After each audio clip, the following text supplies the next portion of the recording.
ABN Radhakrishna, TV5, Maha News, Vamsi వీళ్ళే నిజమైన నికార్సైన జర్నలిస్టులు అన్నట్టు.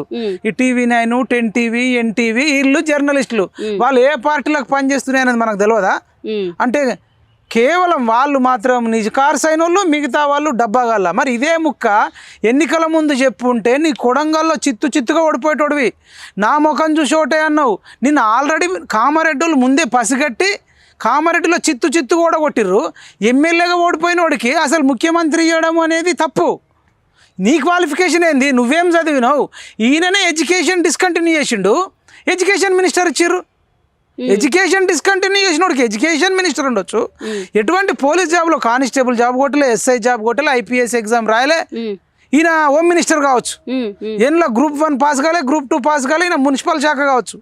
మొన్నటి దాకా ఇంకో 3-4 శాఖలు ఉంచుకున్నాడు. మొత్తం 7 శాఖలు ఉంచుకున్నాడు.